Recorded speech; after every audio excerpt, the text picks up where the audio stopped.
Good morning, students. Today we are going to study about bacteria, which is in your first paper, microbiology, mycology and plant pathology. So, microbiology, mycology and plant pathology.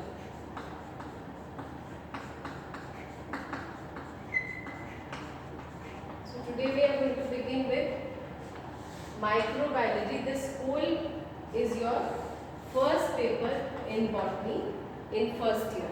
So microbiology जो है उसको हम कहते हैं सूक्ष्म जीव विज्ञान, जिसमें सूक्ष्म जीवों के बारे में हम पढ़ते हैं। माइकोलॉजी मतलब जिसमें हम फंजाई को इंक्लूड करते हैं, फंजाई मतलब कवक को इंक्लूड करते हैं। और प्लांट पैथोलॉजी जो है वो है पादप रोग विज्ञान, जिसमें हम उन रोगों के बारे में अध्ययन करते हैं जो पादपों में होते हैं। अब वो चाहे वायरस से हो, चाहे बैक्टीरिया से हो, चाहे माइकोप्लाज्मा से हो, जो भी उनके रोग कारक हो, लेकिन प्लांट्स में होने वाले डिजीजेस के बारे में हम पढ़ते हैं। So first of all we will start with microbiology, and microbiology में भी हम बैक्टीरिया की बात करेंगे।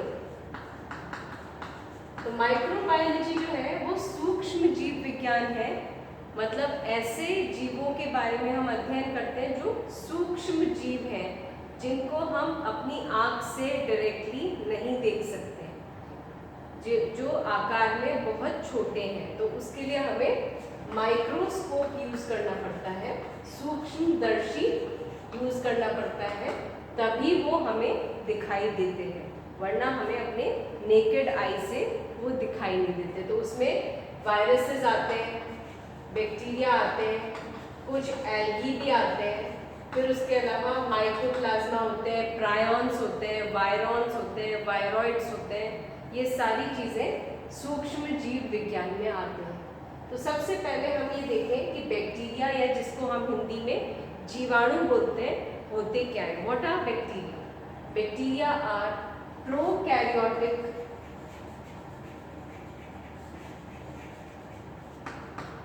unicellular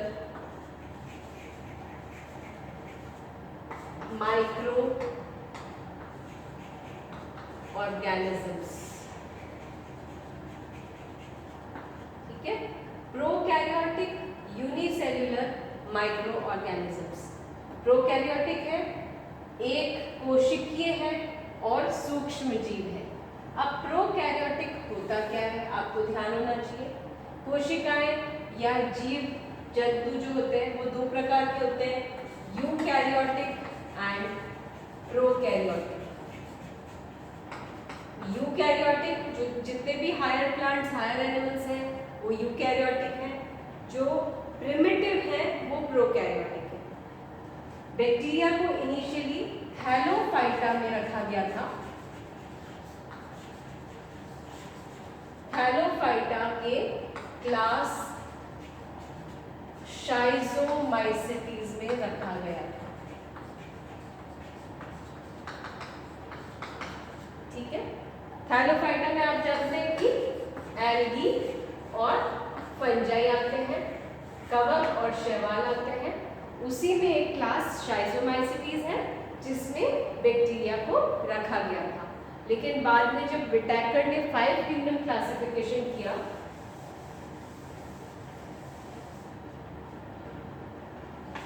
विटैकर के 5 किंगडम क्लासिफिकेशन में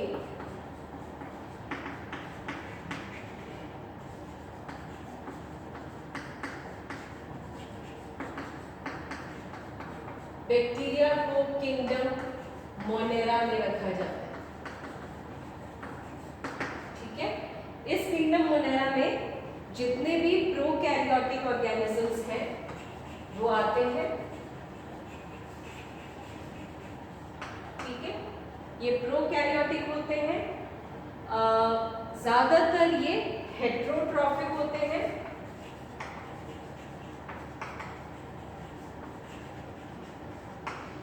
ठीक है, अब हेट्रोट्रॉफिक का मतलब क्या होता है? एक होता है ऑटोट्रॉफ, एक होता है हेट्रोट्रॉफ। ऑटोट्रॉफ्स वो होते हैं जो अपना भोजन स्वयं बनाते हैं, क्योंकि उनके अंदर एक वर्णक होता है जिसको हम क्लोरोफिल कहते हैं, हरित लवण कहते हैं, जिसके मौजूदगी में वो अपना भोजन स्वयं बनाते हैं। लेकिन जो हेट्रोट्रॉफ्स होते हैं उनमें क्लोरोफिल नहीं होता, इसलिए उनको बना बनाया भोजन लेना पड़ता है, ग्रहण करना पड़ता है। उसके मोड्स अलग अलग हो सकते हैं, इसीलिए वो सैप्रोफाइट्स हो सकते हैं, पैरासाइट्स हो सकते हैं, या सिम्बायोट्स हो सकते हैं। सैप्रोफाइट्स आपको पता है मृतोपजीवी, जो dead and decaying organic matter से अपना भोजन ग्रहण करते हैं। पैरासाइट्स वो जो जीवित होस्ट से अपना भोजन लेते हैं, और सिम्बायोट्स वो होते हैं सहजीवी संबंध होता है जिसमें दो प्लांट और एनिमल या दो तरह के ऑर्गेनिजम्स जो होते हैं वो एक दूसरे को हेल्प करते हुए अपना भोजन लेते हैं। तो मतलब इस केस में अगर बैक्टीरिया सहजीवी है तो वो अपना भोजन ग्रहण कर रहा है दूसरे प्लांट से मान लीजिए, और प्लांट को उससे किसी और तरह का फायदा मिल रहा है। वो हम डिटेल में पढ़ेंगे आगे जाके कि सिम्बायोटिक बैक्टीरिया कौन कौन से होते हैं। ये मैं आपको एक बेसिक आइडिया दे रही हूँ कि मॉडर्न क्लासिफिकेशन में क्लासिफिकेशन भी हम आगे डिटेल में पढ़ेंगे। मैं आपको बता रही हूँ कि बैक्टीरिया किंगडम मोनेरा में आते हैं। ये प्रोकैरियोट्स होते हैं, यूनिसेल्युलर होते हैं एंड सूक्ष्म जीव होते हैं। तो सबसे पहले बैक्टीरिया को किसने डिस्कवर किया था वो देखते हैं। Bacteria were discovered by Anton van Leeuwenhoek, एक डच क्लॉथ मर्चेंट थे, हॉलैंड के थे, कपड़े का व्यापार करते थे। उसमें उन्होंने एक बूंद पानी में अपना खुद का लेंस बनाया। लेंस बना के उससे उन्होंने देखा तो उनको कुछ छोटे छोटे जीव पानी में तैरते हुए दिखे, तो उन्होंने उनका नाम दिया लिटिल एनिमलक्यूल्स। ठीक है, लिटिल एनिमलक्यूल्स बोला उन्होंने इनको, और ये 1675 में उन्होंने बैक्टीरिया को डिस्कवर किया।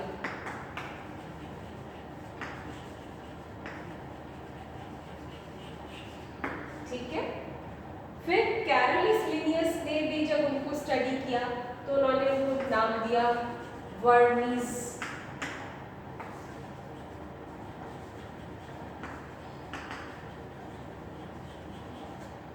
ठीक है, तो कैरोलस लिनियस ने भी इनको स्टडी किया आगे। उसके अलावा आगे जैसे जैसे स्टडीज हुई तो बहुत सारे वैज्ञानिकों ने बैक्टीरिया या जीवाणुओं पे काम किया। एक लिस्टर थे वैज्ञानिक जे लिस्टर, जिन्होंने पहली बार कार्बोलिक एसिड यूज किया था, और कार्बोलिक एसिड यूज करके उन्होंने देखा कि जो जीवाणु थे वो मर गए यूज करने पर। तो फर्स्ट एंटीसेप्टिक जो बनाने वाले थे वो लिस्टर थे। ठीक है, उसके अलावा जब हम आगे देखते हैं तो एक बाइजरिंग थे वैज्ञानिक। बाइजरिंग जो थे, जब उन्होंने आगे पढ़ाई करी, बहुत सारे पौधों को स्टडी किया, तो उन्होंने देखा कि जो लेग्यूम्स होते हैं, जो वो पौधे होते हैं जिनसे हमें दालें मिलती हैं, उन पौधों की जो जड़ होती है वो जड़ गांठदार होती है। मान लीजिए ये जड़ है,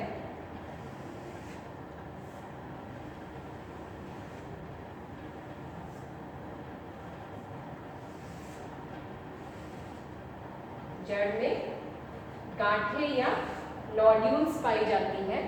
तो उन्होंने देखा कि इन जड़ों में गांठें क्यों हैं। तो जब उन्होंने गांठें स्टडी करी, नोड्यूल्स थे, नोड्यूल्स या गांठें जो होती हैं दाल वाली पौधों में, जैसे आपको सबसे कॉमन आप खेत में देखेंगे मेथी का पौधा लगा होता है जैसे, या चने का होता है, या मूंग का होता है, या मोठ का होता है। इनके जब आप जड़ें निकालते हैं तो जड़ों में छोटे छोटे गुलाबी गुलाबी रंग की गांठें होती हैं। उन गांठों के अंदर राइजोबियम बैक्टीरिया पाया जाता है। और ये जो राइजोबियम है इसको बाइजेरिक ने रूट नोड्यूल्स में सबसे पहले डिस्कवर किया था। और जो मैं अभी आपको बता रही थी कि सिम्बायोटिक बैक्टीरिया या सहजीवी संबंध जो होता है बैक्टीरिया में, अगर वो हेट्रोट्रॉफिक है तो वो पाया जाता है कुछ बैक्टीरिया में। उसका एग्जाम्पल आप राइजोबियम को ले सकते हैं। तो राइजोबियम हायर प्लांट्स के जो रूट्स होते हैं, जो डाइकॉट के मेंबर है, डाइकोटिलिडनी की, उसमें लेग्यूम्स जो है उनके रूट्स में रूट नोड्यूल्स या गांठें बन जाती हैं और उनके अंदर राइजोबियम जो बैक्टीरिया है वो पाया जाता है। तो राइजोबियम को तो आवास मिल गया, ठीक है। और राइजोबियम को आवास मिलने के बाद राइजोबियम ने नाइट्रिफिकेशन किया, नाइट्रोजन फिक्स किया, और वो फिक्स्ड नाइट्रोजन वो पौधे को डायरेक्टली दे रहा है। तो पौधे को भी फायदा मिल रहा है, राइजोबियम को भी फायदा मिल रहा है। और जब इनको ये सहजीवी संबंध नहीं मिल पाता तो ये दोनों एक दूसरे के बिना जीवित भी नहीं रह सकते। तो इसको हम कहते हैं सहजीवी संबंध या symbiosis, where both the members are benefited and they cannot live with in the absence of each other, ठीक है। तो ये राइजोबियम का नोड्यूल फॉर्मेशन बाइजेरिक ने पहली बार स्टडी किया। इसके अलावा जब और स्टडी हुआ तो एक एली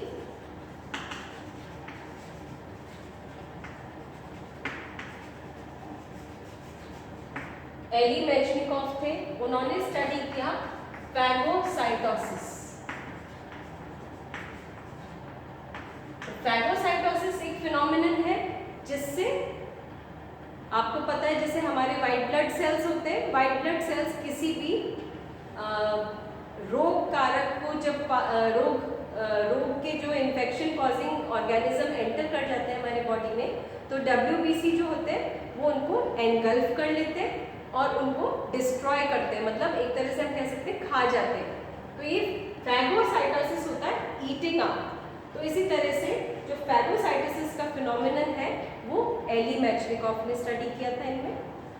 तो इस तरह से बहुत सारे वैज्ञानिकों ने बैक्टीरिया पे रिसर्चेस किए और बहुत सारी स्टडीज़ की, और जैसे जैसे माइक्रोस्कोप्स की क्वालिटी बढ़ती गई वैसे वैसे हमें और ज़्यादा सूक्ष्म जीवों के बारे में पता लगने लगा, ठीक है। इसके अलावा नेक्स्ट क्लास में हम ये देखेंगे कि बैक्टीरिया के कैरेक्टरिस्टिक फीचर्स क्या होते हैं, ठीक है। Thank you.